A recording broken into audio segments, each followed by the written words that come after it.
Abra su Biblia, vamos a ir a Hechos. Estamos estudiando el libro de los Hechos de los Apóstoles y hoy corresponde el capítulo 5. Hoy corresponde el capítulo 5. La idea, mis queridos hermanos, es que podamos ir juntos avanzando en la palabra del Señor. Estamos iniciando la iglesia. ¿Qué mejor forma de iniciar que aprender del inicio de la iglesia? Si hay alguna copia que deberíamos imitar, debería ser a la iglesia primitiva. ¿Por qué? Porque fue lo que el Señor instituyó, lo que el Señor enseñó, y es el mejor ejemplo que podemos tener nosotros como iglesia, como unidad, como cuerpo, como comunidad. Y sé que vamos a ser edificados. Por eso estamos aquí en este capítulo 5 y quiero que leamos desde el versículo 1 en adelante. Y dice la palabra del Señor de la siguiente manera: Pero cierto hombre llamado Ananías, con Safira su mujer, vendió una heredad y sustrajo del precio, sabiéndolo también su mujer, y trayendo solo una parte, la puso a los pies de los apóstoles. Y dijo Pedro: Ananías, ¿por qué llenó Satanás tu corazón para que mintieses al Espíritu Santo y sustrajeses del precio de la heredad? Reteniéndola, ¿no te quedaba a ti? Y vendida, ¿no estaba en tu poder? ¿Por qué pusiste esto en tu corazón? No has mentido a los hombres, sino a Dios.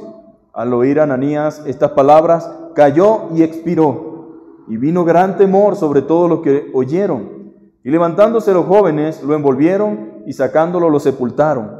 Pasado un lapso como de 3 horas, sucedió que entró su mujer, no sabiendo lo que había acontecido.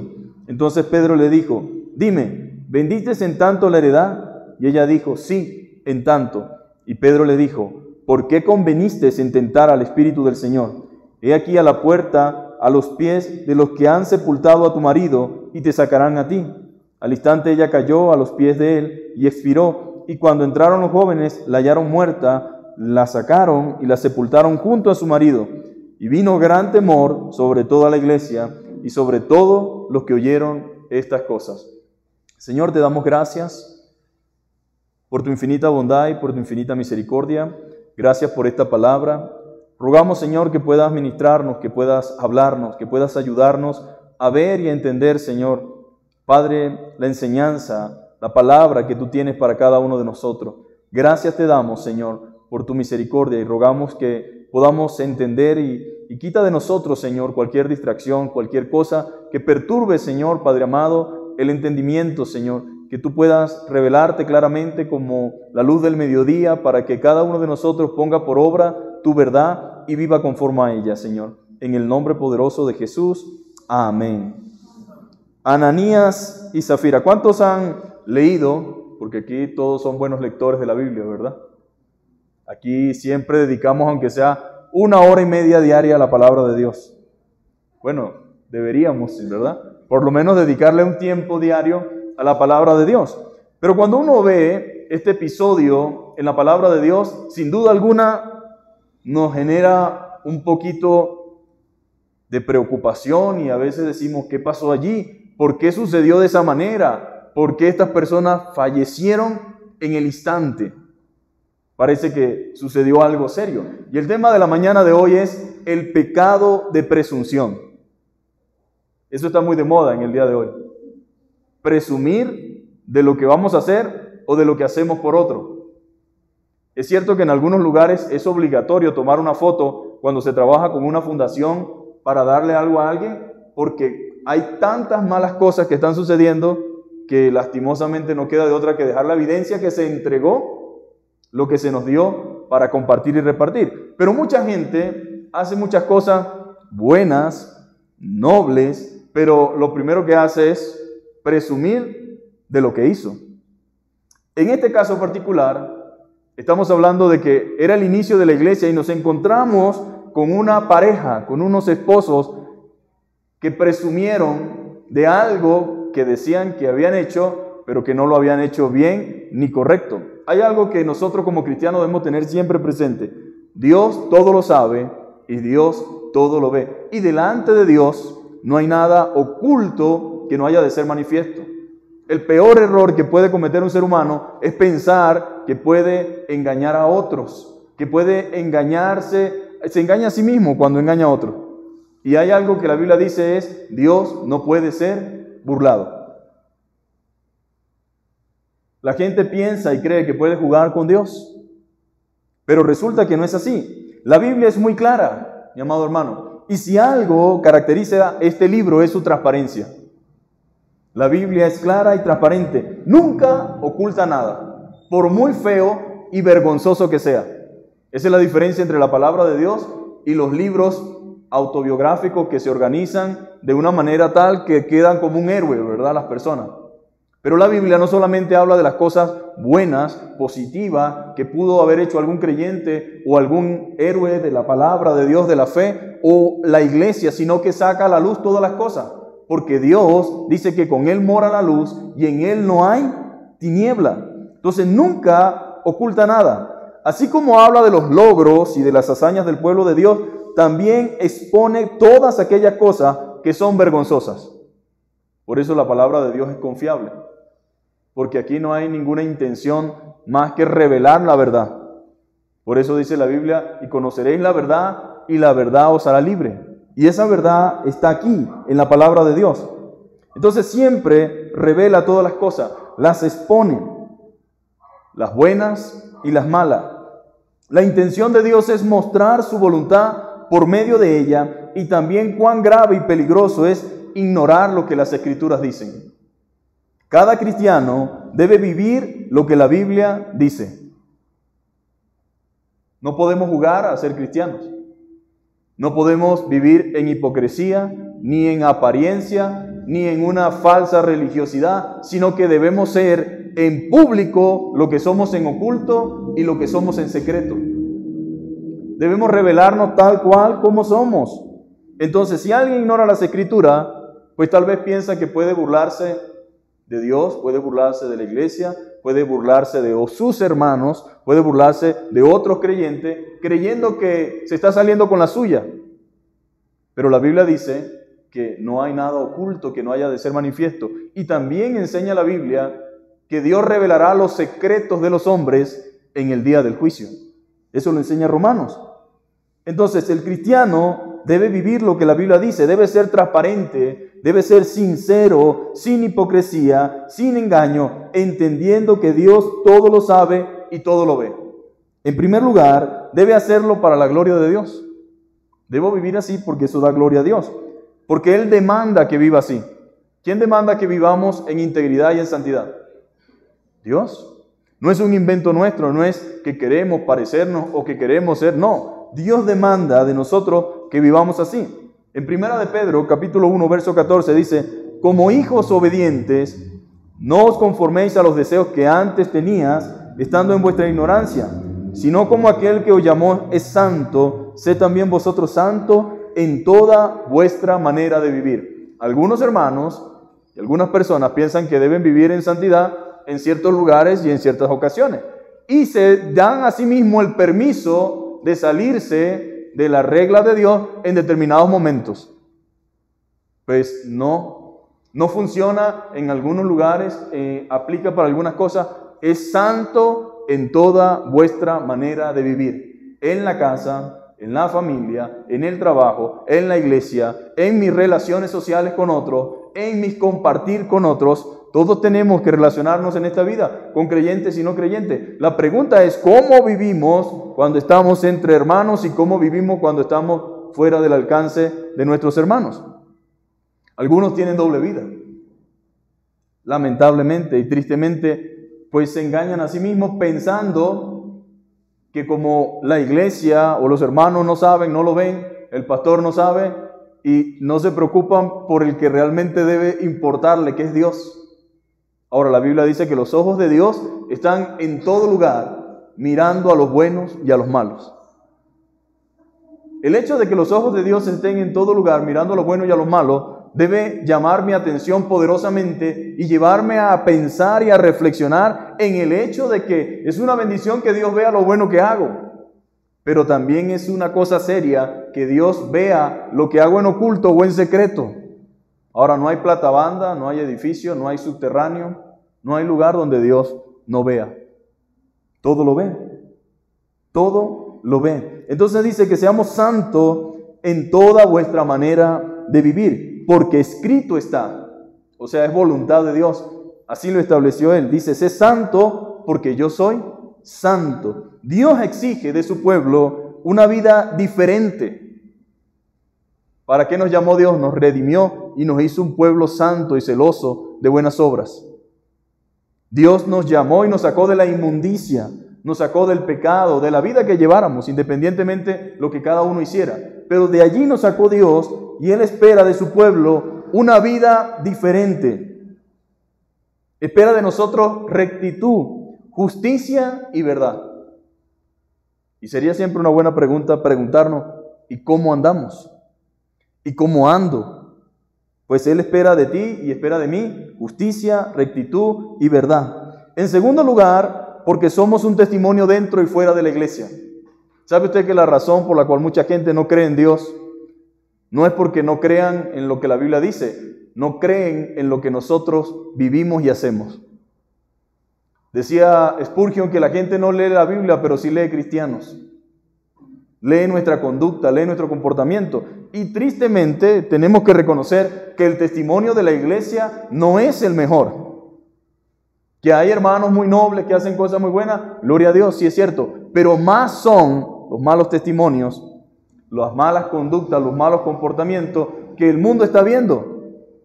Que eso no significa que se puedan excusar, pero es cierto que hemos dado un mal testimonio. Entonces el mundo está observando. Y nosotros damos testimonio dentro y fuera de la iglesia. De manera que para Dios es importante la integridad de cada uno de nosotros. Esa idea de que Dios ve el corazón nada más es una verdad a medias. Porque aunque Dios ve el corazón, de la abundancia del corazón habla la boca. Uno es lo que es interiormente. Y si realmente decimos Dios ve el corazón, la pregunta es, ¿qué hay en el corazón? Porque ¿de dónde salen los pleitos, las guerras, las envidias, las lascivias? ¿No es de dentro del hombre? Dice el Señor.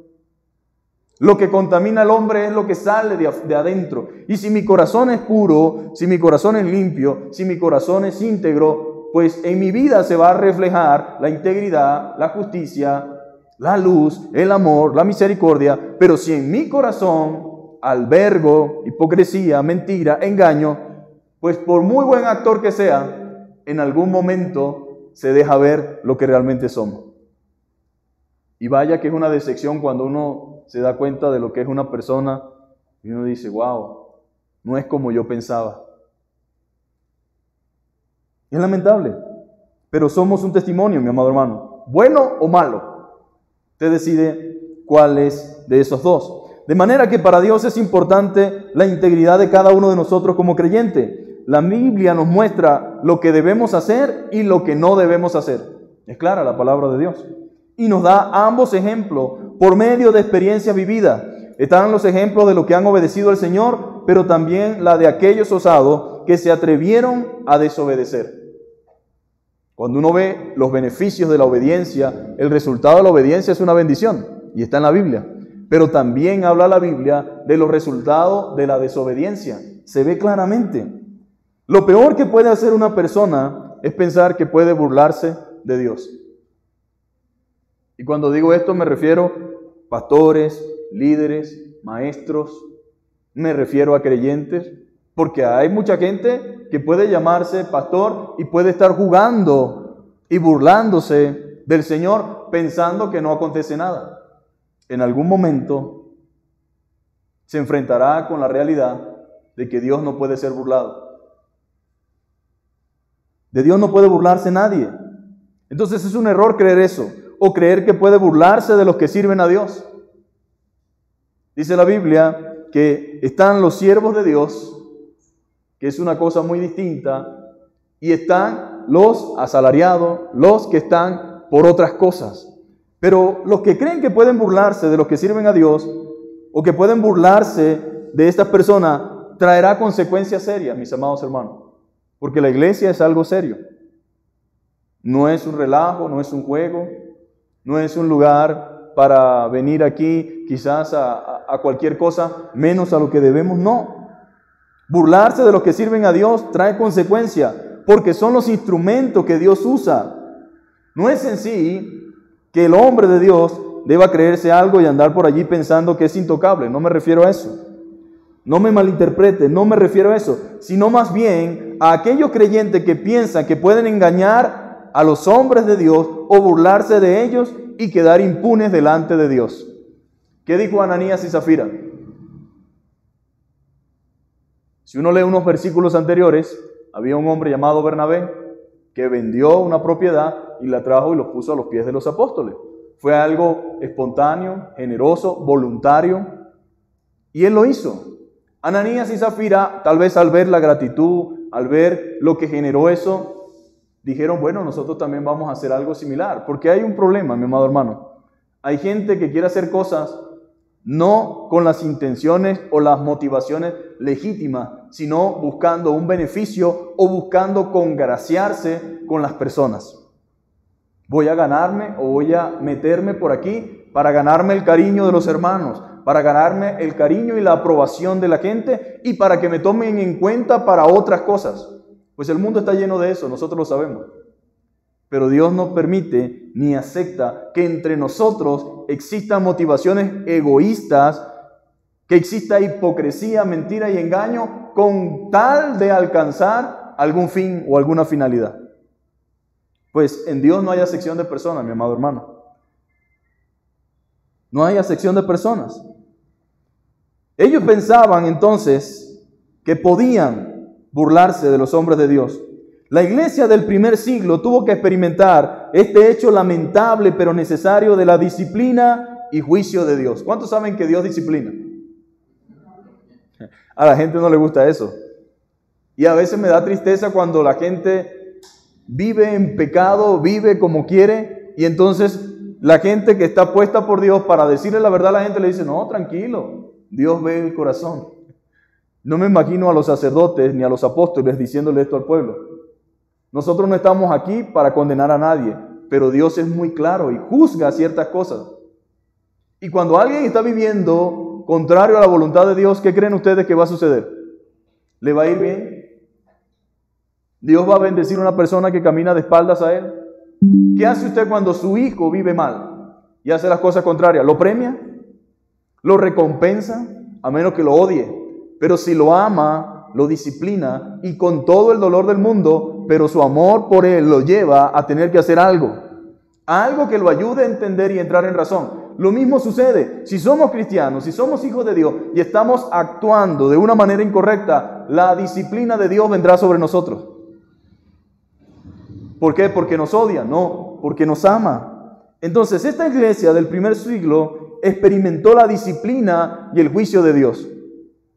En el día de hoy, en las iglesias no existe la disciplina, o no la practican, porque nosotros queremos ser más buenos que Dios.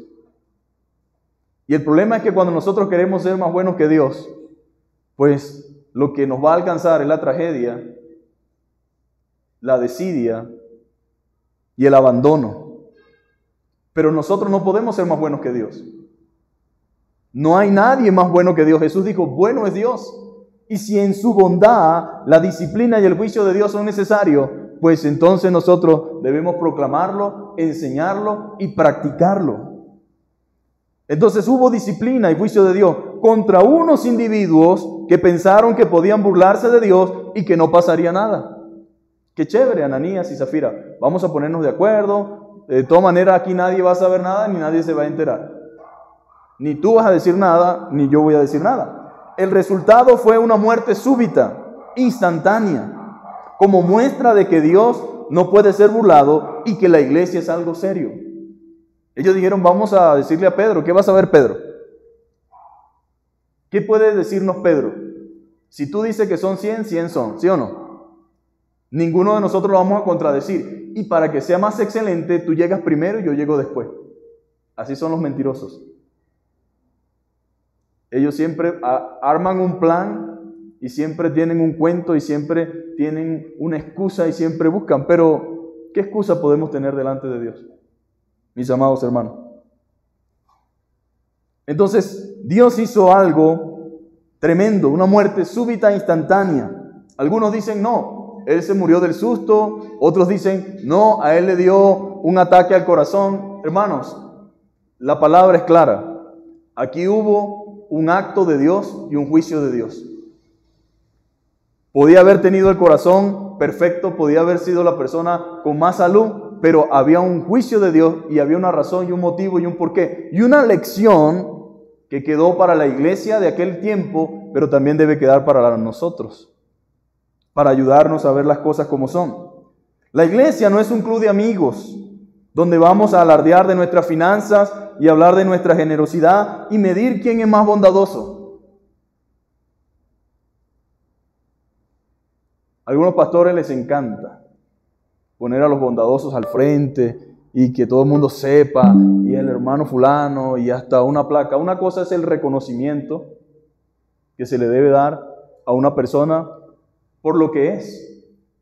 Pero nosotros no podemos usar la iglesia para andar alardeando, ni para andar midiendo quién es más bondadoso.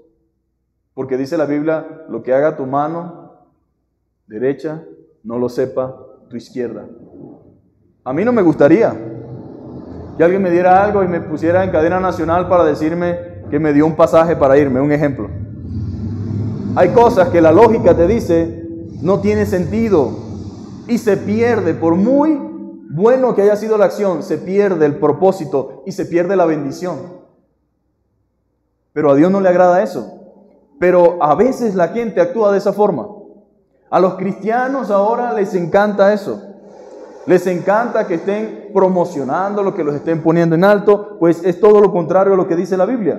No venimos aquí a ver quién es más poderoso, ni a medir fuerzas económicas, ni a medir fuerzas empresariales, ni en cuanto al índice académico. No venimos aquí a eso, ni a medir quién es más bondadoso. Tampoco es un lugar para ir a recibir alabanza y aplauso de los hombres. Aunque usted no lo crea, hay gente adicta a la alabanza y al aplauso de los hombres. Y peca la persona que le agrada eso, pero también peca el pueblo que hace eso. Porque todo lo que tenemos y lo que podamos hacer por otro es por la gracia y la misericordia de Dios. La Biblia dice, de lo recibido de tu mano, de eso te damos. En pocas palabras, ¿qué estamos dando? Si estamos brindando con real ajeno. Estamos ayudando a otro con la ayuda que recibimos de otro, y de otro es Dios. Nosotros somos simplemente administradores, por lo tanto no podemos jactarnos de que le di a fulano, o que ayudé a fulano, o que hice esto por Dios. Si yo te preguntara, ¿qué puedes hacer tú para pagar tu salvación? ¿Qué dirías? ¿Cuánto vale la vida eterna? ¿Cuánto vale el perdón de nuestros pecados? No tiene precio. Nosotros no podemos jactarnos de eso, mi amado hermano. No venimos aquí a recibir alabanza de los hombres, aplausos de los hombres, no. Quienes actúan así ya pronto tendrán su recompensa. Dios quería dejar claro para todos los que estaban dentro de la iglesia que la mentira es un pecado serio para Dios. No sé cómo lo ve usted, porque ahora estamos acostumbrados a decir que hay mentiras buenas y mentiras malas, ¿no? Pero para Dios es muy serio la mentira.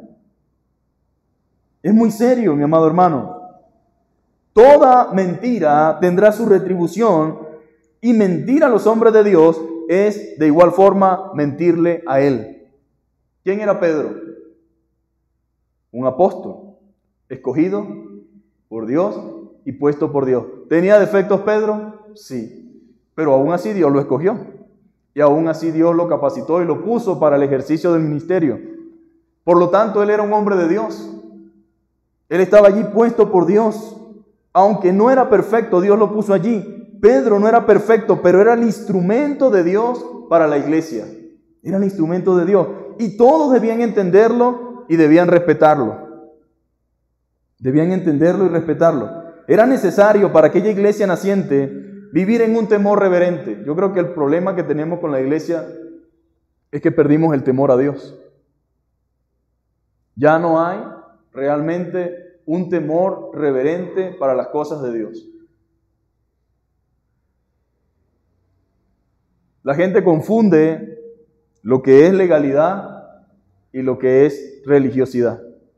confunde el orden, confunde el respeto, confunde esas cosas con religiosidad y con legalismo. No, Dios es santo, mi amado hermano. El que entendamos que Dios es santo y que debemos vivir en santidad no es legalismo, no es un formalismo, no es religiosidad. Es más, el Espíritu Santo que mora dentro del creyente debe anhelar vivir de acuerdo a la palabra de Dios. Pero entonces tenemos creyentes que beben, que fuman. Tenemos creyentes que pueden hablar con un vocabulario, dice la Biblia, ninguna palabra corrompida salga de vuestra boca. Y bueno, la gente habla y se expresa como quiere y total, Dios ve el corazón, dicen. A Dios no le importa eso. Sí le importa y le importa mucho. Tanto le importa que dejó todo claro en su palabra. Y me pregunto, ¿qué pasa con la iglesia? Pues la iglesia ha perdido el temor a Dios. Porque cuando los hombres de Dios se relajan y comienzan a darle laxitud a la palabra y comienzan a hacer de todo esto un relajo, ¿cómo puede entonces vivir la iglesia? Yo no estoy diciendo que Dios hay que tenerle terror. Somos salvos, somos hijos, ya no somos esclavos. Pero sí, eso no anula el hecho de que Él es Rey soberano, santo, 3 veces santo, dice la Biblia, puro y que demande de nosotros algo. Y no demanda algo que no podamos dar. Demanda algo que podemos hacer y que podemos dar porque nos ha dado el Espíritu Santo, que es el guiador, el apacentador. Era necesario entonces para la iglesia que sucediera eso, para que viviéramos en temor reverente. Es un respeto a Dios y a los hermanos. La Biblia dice que no nos mintamos los unos a los otros. La Biblia dice que no nos mintamos. Nuestra conducta como creyente debe ser de gente que hable verdad. ¿Qué hablamos nosotros? Debemos hablar verdad. Necesitamos hablar la verdad. En Efesios 4:25 aconseja lo siguiente: por lo cual, desechando la mentira, habla verdad cada uno con su prójimo. Hermano, no puedo, no quiero, no tengo, pero tenemos que hablar con la verdad. No con hipocresías, ni con mentiritas, no. Porque somos miembros los unos de los otros. ¿Para qué nos vamos a mentir? Dice Pablo, entre nosotros. ¿Qué ganamos con eso? ¿Qué gano yo con mentirle a mi hermano o a mi hermana, pero Dios sabe la verdad? No gano nada. Somos hermanos, miembros de la familia de la fe. Aquí nadie debe andar con mentiras, a menos que desee que el Padre lo discipline. El apóstol Pablo dice en Corintios de los que participaban de la cena indignamente. Dice Pablo, hermanos, examínese cada uno y pruébese, porque por andar haciendo eso hay algunos que ya duermen, pero no dormir de casa. La disciplina de Dios tuvo que llevárselo. Y la idea no es que nosotros lleguemos a ese punto, no. Pero en verdad, mis amados hermanos, hay gente que permanece en una mentira constante. Si la historia de Pinocho fuese cierta, yo no sé dónde meterían la nariz, porque la tuvieran bien grande. Yo creo que el elevado del Transmilenio se quedaría pequeño, porque es mentira y mentira y mentira y mentira, y llega un momento que viven en un mundo paralelo al real, con una mentira constante. Si realmente son hijos de Dios, pues pronto serán disciplinados, pronto llegará la disciplina. Quizás por ahora Dios ha dejado pasar tiempo, porque ese es el problema con nosotros. Dios a veces deja pasar tiempo a ver si comenzamos a entender y a razonar y nos arrepentimos. Dios es paciente, dice la Biblia, lento para la ira y grande en misericordia. Pero no significa que la paciencia no tenga un límite. La Biblia dice que hay un día final, un juicio final. Hay un tiempo en el cual la paciencia de Dios se termina. ¿Pero por qué? Porque ya no hay más nada que hacer. Ya no hay vuelta atrás. Y la Biblia nos enseña que debemos razonar y entender la palabra y arrepentirnos. Pero si persistimos en mantenernos en la mentira, en el engaño, pronto vamos a recibir corrección. Pronto. Quizás alguno me diga, pastor, pero yo no soy mentiroso. Yo no digo mentiras a nadie. Pero si vivimos una doble vida, si hacemos cosas que sabemos que a Dios no agradan, si no obedecemos al Señor, si todavía haces aquellas cosas por las cuales sabes que Dios se desagrada, entonces somos mentirosos aún nos estamos mintiendo a nosotros mismos. Colosenses capítulo 3, verso 9 dice: no mintáis los unos a los otros.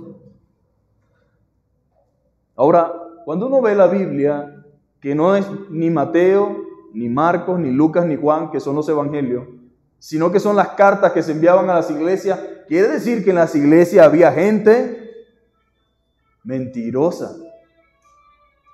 Por alguna buena razón la Biblia dice: muchos son los llamados, pero pocos los escogidos. Uno ve una comunidad de fe, uno ve una gran cantidad de hermanos y uno pensaría, ahí todos son chéveres, derechitos, rectos, correctos. Pero esta carta era enviada a una iglesia, a los de Colosa. La carta a los Efesios fue enviada a los hermanos de Éfeso. Pero por supuesto que Pablo no puede señalar con el dedo. Él no puede decir tú. Pero Dios dice: este es el mensaje para la iglesia, que la iglesia la escuche, y los que están allí, cada uno según sea la necesidad, pues reflexionará en base a la palabra de Dios. Entonces, Colosenses dice: no os mintáis los unos a los otros. Parece que era muy común caernos a muela los unos a los otros en el tiempo de los colosenses, ¿no? Bueno, no mientan, dice, habiéndose despojado del viejo hombre con sus hechos. Pues cuando uno viene a Cristo, uno viene arrastrando algo, ¿no? Viene y llega el Señor y empieza el Señor a tratar con uno para quitarle todas aquellas cosas viejas que hacía antes. Ahora imagínese un estafador arrepentido, nuevo creyente. Tiene Dios que empezar a tratar con él, porque el estafador siempre tiene una charla, siempre tiene un cuento, siempre inventa algo, pero ahora soy cristiano, yo no puedo seguir en eso. Y tiene que luchar para comenzar a decir la verdad, porque vamos a estar claros, todos los que estamos aquí, nos llamó el Señor, nos trajo y venimos batallando y luchando con un montón de cosas. En algunas ocasiones hay cosas maravillosas que son instantáneas así, y en otras queda la persona, ahí está el chupete. Quienes vieron el video del pastor Chuy hablando sobre el chupete, se darán cuenta de que no todos los cristianos llegan al Señor y automáticamente dejan todo. El chupete pasaron unos cuantos años hasta que entró en el carril. Yo no sé en qué punto estamos nosotros, pero por alguna razón Dios nos sigue hablando. Amén. En primer lugar, referente a lo que hemos leído, no busquemos la alabanza de los hombres, sino la de Dios. Hacemos las cosas para Dios. Todo lo que hace un cristiano debe ser hecho para el Señor, para su gloria. Incluso lo que hacemos por otro. Si yo hago algo por un hermano, lo hago porque el Señor me lo exige, me lo demanda. Y porque el amor me lleva a accionar con consonancia de acuerdo a lo que el Señor dice en su palabra. Entonces no busquemos la alabanza de los hombres, sino la de Dios. La presunción es el acto, la acción y efecto de presumir. Y eso era lo que estaba haciendo Ananías y Zafira. Es el cuidado que tiene una persona de su apariencia para parecer atractiva. Y escuche bien, para parecer atractiva. Y alabarse a sí misma. Porque él condiciona todo para que le rindan alabanza y pleitesía. Este fue el caso de Ananías y Zafira. Estos esposos estaban en la iglesia entre los demás hermanos y bueno, tenían una heredad y quisieron parecer unos héroes y dijeron: vamos a vender nuestra heredad y la vamos a compartir. Entonces, seguro hicieron una reunión y dijeron: apóstoles presentes, todos los miembros de esta iglesia, sepan que nosotros vamos a donar el precio total de nuestra venta. Wow, es como que si alguien se parara aquí y dijera: yo soy dueño de Colpatria. Voy a vender el edificio y lo voy a donar a la iglesia. Lo voy a traer aquí para que se solventen las situaciones y todo lo demás. Y me imagino todos los hermanitos allí, los humildes, los sencillos, admirados. Y ay, ese hermano sí es generoso, ¿verdad? Ay, qué hermano tan hermoso, tan bello, con un corazón tan grande, que Dios lo bendiga. Son cosas que se ven muy pocas veces en la vida.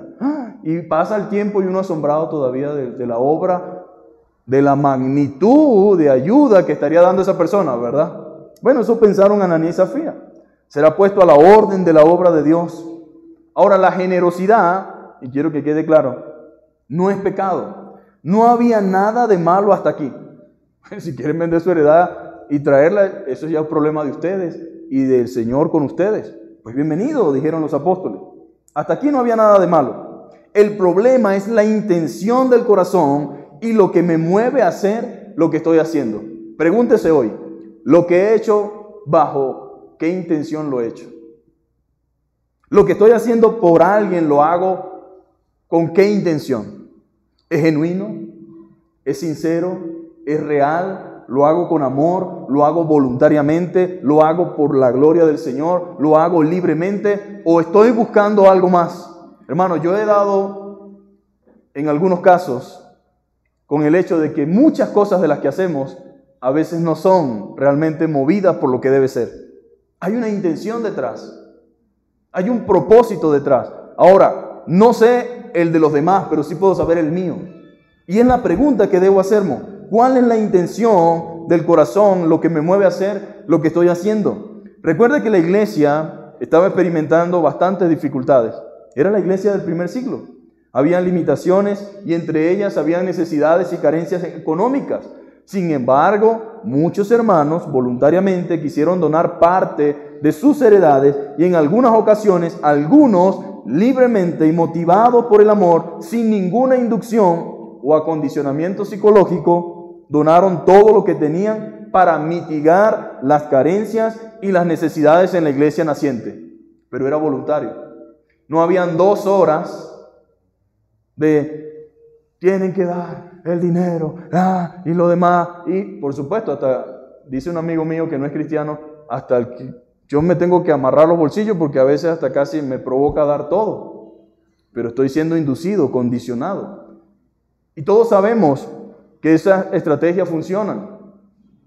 Yo me quito el sombrero con algunos vendedores porque me han hecho comprar a veces cosas que no quiero comprar.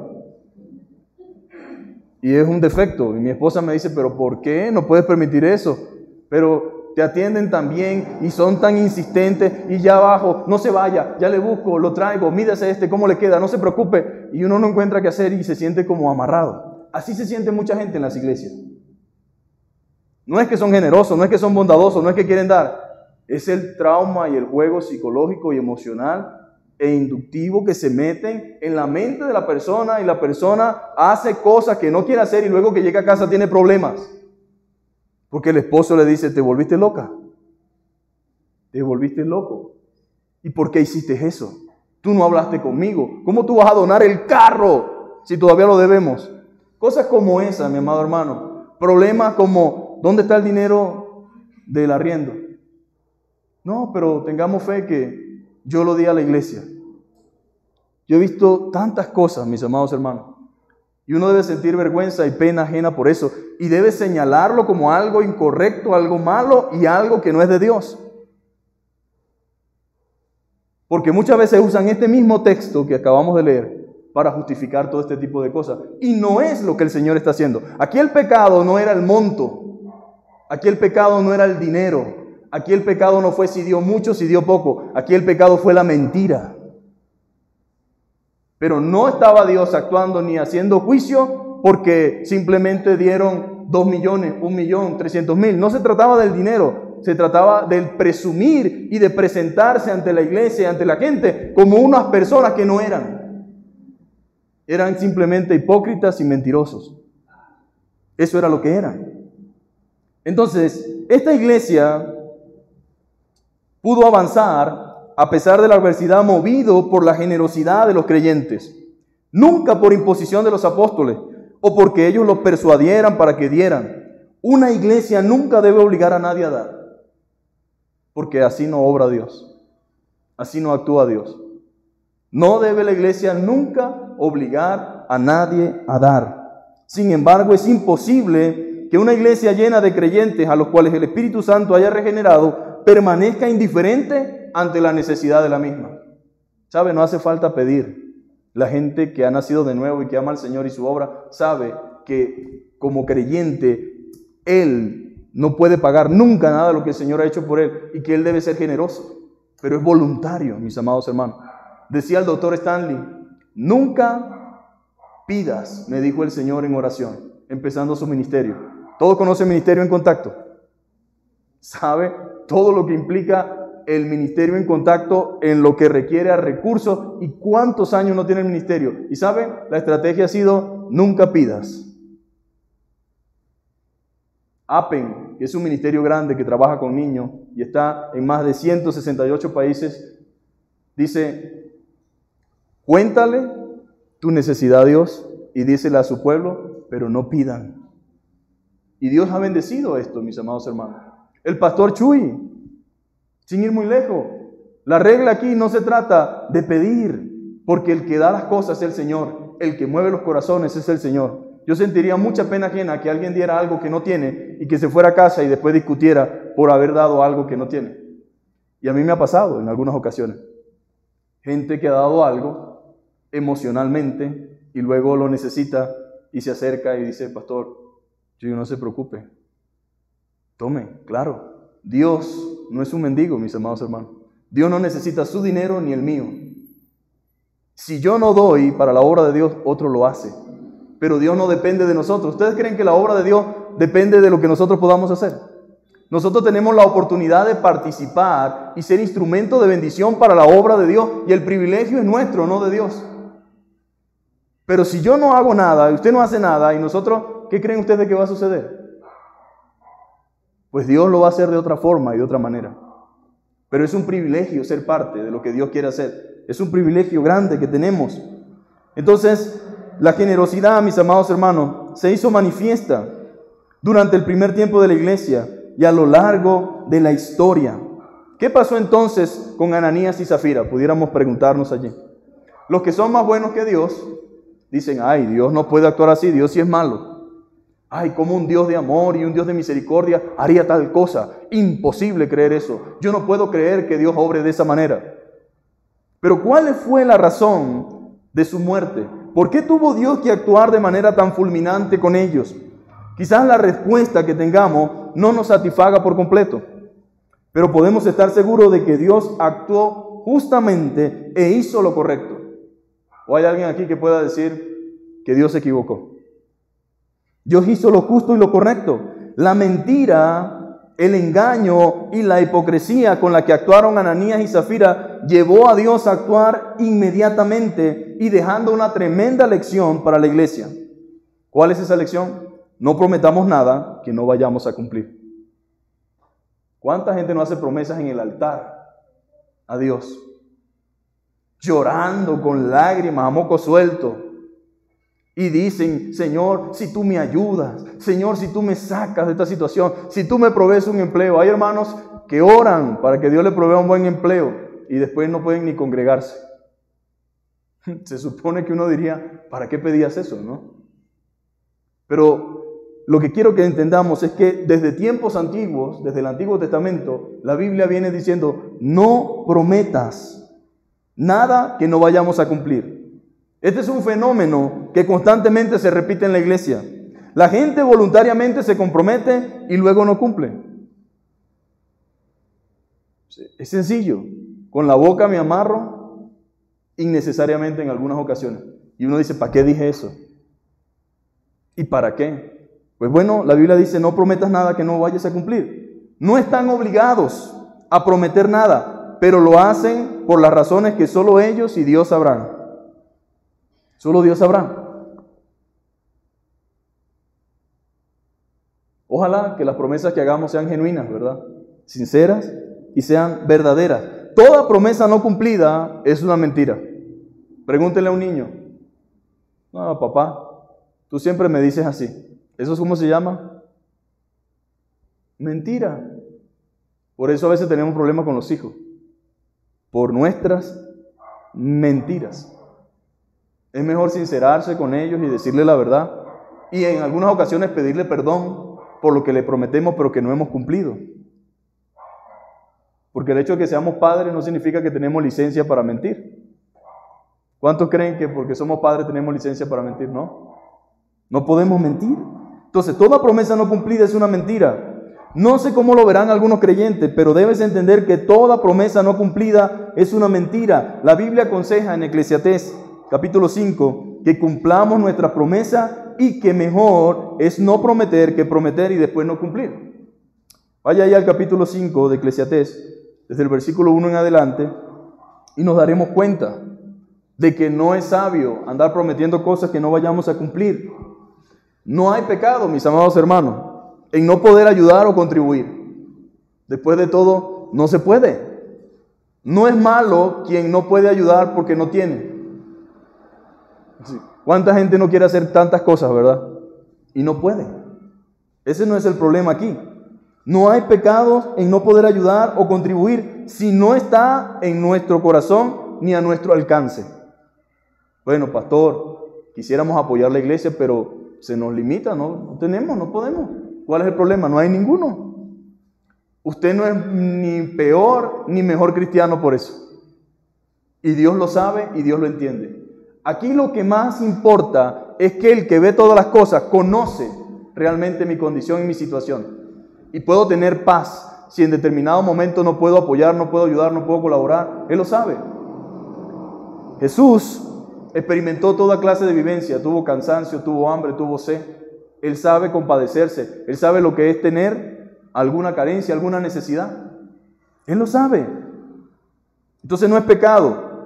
Si nos sentimos movidos por el Espíritu de Dios a dar por la razón que sea, sin embargo, usted debe también examinar la razón por la cual desea dar o involucrarse en la causa del reino de Dios. Debemos razonar primero y no actuar en emoción. Cuando alguien me dice, pastor, yo quiero hacer esto, yo me siento con él aparte, le pregunto, ¿por qué lo quieres hacer? ¿Estás seguro? Para evitar problemas, ¿verdad? Porque a veces la gente quizás, y a veces me ha tocado aconsejar y decirle, no es correcto, porque para eso estamos nosotros, para que haya justicia y equilibrio. Si tú sabes que ese hermano va a pasar toda la semana con hambre, tú no vas a alentarlo, no, dele con fe, no, dele, no, hermano. Dios te va a abrir una puerta y te va a proveer en determinado momento, pero no es correcto eso. Pero a quien no le interesa más que el dinero, a mí no me importa qué va a hacer usted esta semana, qué va a comer, ni cómo va a pagar, si va a perder su arriendo, si lo van a sacar, si lo van a botar, ya eso es problema suyo. Pero no es lo que dice la Biblia, no es lo que enseña la palabra de Dios. Debemos razonar primero y no actuar en la emoción. Por emoción se han hecho tantas cosas. ¿Cuánta gente no quedó embarazada por una emoción? Por el momento. ¿Cuánta gente no ha tenido problemas por dejarse llevar por la emoción? ¿Cuánta gente no se ha arrepentido de la compra, como me ha pasado en algunas ocasiones? Porque no pudo controlar en ese momento la situación. Muchos líderes usan de manera incorrecta este capítulo para enseñar que por no traer el dinero a los pies de los apóstoles, estos se murieron y manipulan así a la gente bajo el terror y el temor. Pero no es eso lo que enseña el pasaje. Es la mentira y la presunción de Ananías y Zafira la que trajo el juicio. No es el dinero ni la cantidad, mis amados hermanos. Tampoco estaban pagando una cuota alguna. Fue su descarada mentira planificada la que trajo su ruina. Cuando leemos Hechos, desde el capítulo 5, del 1 hasta el 11, Pedro explica en estos versos la razón de su pecado. Y fue la mentira, la presunción, el engaño. Ahora es interesante porque ellos eran esposos. Y aquí va una píldora para los que estamos casados, amén. Los cónyuges debemos ayudarnos en nuestra relación. El esposo debe ayudar a la esposa y la esposa debe ayudar a su esposo. Debemos ayudarnos en nuestra relación con Dios. Estamos para ser de provecho mutuo y ayuda idónea, pero no para conspirar contra el Señor. Como esposa, Zafira pudo haberse librado de la situación, pero ella también tenía el mismo corazón y el mismo deseo de su esposo. La idea de los cónyuges es ayudarse a recordar la palabra del Señor y en algunos momentos debemos oponernos a una idea equivocada que vaya a traer consecuencias para nuestra familia. No, yo lo siento, porque a veces los hombres se vuelven como niños, ¿verdad? Como que no miden las consecuencias, y gloria a Dios por la esposa sabia, ¿verdad? Que está en la casa y dice, no, cálmate, ¿cómo nos vamos a meter en esa cuenta? No, pero es que, no. Y hay una incomodidad, pero después que pasan los días uno dice, bueno, gracias Señor. Bueno, mi amor, gracias porque de verdad ahorita estuviéramos pasándola terrible. por esa decisión que yo quería tomar. O viceversa, puede ser que la esposa quiera tomar una decisión y el esposo se opone. Entonces, para eso están los cónyuges. Por eso se llama ayuda idónea. ¿Para qué? Para hacer un balance y para ayudarnos en las tomas de decisiones, para ayudarnos en nuestra relación con Dios. Pero ella pudo, como esposa, mi amado hermano, haber hecho algo diferente, decirle a Ananías, no estoy de acuerdo con lo que estás pensando hacer. E incluso podía salirse del problemón. Porque aunque yo soy esposo y esposa y estamos sujetos y debemos someternos, así como dice la Biblia, si yo me voy a someter, dice, es necesario obedecer a Dios antes que a los hombres. Si la idea descabellada de mi esposo pone en riesgo la vida, la salud y todo lo demás, pues nos oponemos sanamente en los términos que deben corresponder. Pero si aún así él persiste en su locura, uno dice, yo no te acompaño hasta allí. No puedo. ¿Por qué? Porque es algo que va en contra de lo que Dios dice, en contra de la palabra. Y mi llamado es a someterme dentro de los parámetros que corresponde. Ya en tu locura, en lo que estás pensando hacer mal, lo que es incorrecto, pues no puedo acompañarte hasta allí. Pero ella no hizo eso porque tenía el mismo corazón. Entonces, como familia y como esposo y esposa debemos orar, ¿para qué? Para que el Señor guarde nuestros corazones. De mi esposo, el corazón de mi esposa. Y en este contexto también cabe y es necesario obedecer a Dios antes que a los hombres. Debemos hacer todo lo humanamente posible por ayudar a nuestros esposos y esposas, pero en ocasiones, y especialmente cuando es pecado lo que está por cometer una esposa o un esposo, puede decidir no participar en dicho pecado. Bueno, hágalo solo, Ananías. Pero Zafira, tú eres mi esposa, tienes que acompañarme. No, no puedo acompañarte hasta allá. Porque eso atenta en mi vida espiritual y atenta contra lo que Dios dice. Yo no quiero tener problemas con Dios. Si usted quiere, denle. Cualquiera pudiera decir, no, pero no es una esposa buena. No, ella estaría haciendo lo correcto y también ayudándole, aunque él en ese momento no lo entienda. Pero no podemos irnos todos por el barranco. La idea de los esposos es que si yo puedo ver con claridad, pueda iluminarle el camino al otro. Pero no tiene sentido saber que mi esposo o mi esposa me está mandando por un barranco y que nos vamos a morir todos. Y entonces, no, bueno, seguimos adelante, fiel hasta la muerte. Fiel hasta la muerte con Dios. Lo que Él quiera. Pero hay momentos en que debemos pensar y razonar. Y lastimosamente Ananías y Zafira no se apoyaron para lo bueno, se apoyaron para lo malo. Vamos a delinquir, vamos a hacer este acto, vamos a hacer, tranquilo, cuenta conmigo, papi. Cuenta conmigo, mami. Somos fiel los uno al otro, pero no. Si realmente hubiese amado a Ananías o Zafira, a Ananías o Ananías a Zafira, pues hubiesen razonado. En segundo lugar, y con esto terminamos, el temor sano y reverente es necesario. Una cosa es terror y miedo, y otra cosa es el temor santo, reverente que tenemos a Dios. La gente dice, ay, que ustedes viven con un temor y un miedo a Dios. No, yo no le tengo miedo a Dios, pero yo respeto a Dios. El temor sano y reverente es respeto a Dios por lo que Él es y por lo que Él ha hecho. Usted no le tiene miedo a sus padres, pero tiene respeto por ellos. Y los cristianos necesitamos entender que el temor sano y reverente es necesario dentro de la iglesia. La pérdida del temor al Señor trae consecuencias trágicas. Cuando un creyente pierde el temor reverente, va rumbo al fracaso. La gente que vive sin temor a Dios vive en el desenfreno, haciendo lo que se le viene a la mente y lo que el cuerpo le pida. ¿Usted se imagina que nosotros le diéramos al cuerpo todo lo que él pide? No, es que yo no controlo lo que siento. Bueno, Dios es sabio, mi amado hermano. Dios no se equivoca. Para Dios condenar algo es porque podemos luchar contra ese algo. Y mucha gente, mi amado hermano, tristemente ha perdido el temor reverente y va rumbo al fracaso. Comenzará haciendo lo que a él le parece correcto e ignorando lo que Dios dice, y pronto se hará visible su fracaso. Cuando una iglesia actúa bajo el temor reverente, Dios es glorificado y se manifiesta con poder por medio de ella. Ananías y Zafira son un ejemplo de lo que no debemos hacer. Y ya les dije que no tiene que ver con diezmo, ni ofrenda, ni con dinero. Es la presunción, es esa idea vaga que muchas veces se tiene de sí mismo, es ese deseo de aparentar, es ese deseo de presentarse y venderse como alguien que no es. Son el ejemplo de lo que no debemos hacer. No permitir que Satanás llene nuestro corazón. La pregunta fue, ¿por qué permitiste que Satanás llenara tu corazón? Satanás no puede pecar por nosotros, ni nos puede obligar a pecar, pero siempre va a proponer cosas a nuestra mente y a nuestra vida. Pero tenemos el poder y la capacidad, mediante el poder de Dios y su Espíritu, de decir no y de apartarnos de todo este tipo de cosas. Que el Espíritu Santo todo lo sabe y todo lo conoce. Que debemos arrepentirnos de todo pecado y no repetir la misma historia. Quizás muchos dirán, Señor, yo no creo que Dios haga eso en estos días. No creo que haya un Ananías, un Zafira, dicen algunos, ¿verdad? Pero Dios sigue siendo el mismo hoy, mañana y siempre, ¿sabía? El Dios del Antiguo Testamento es el mismo Dios del Nuevo Testamento. Él es inmutable.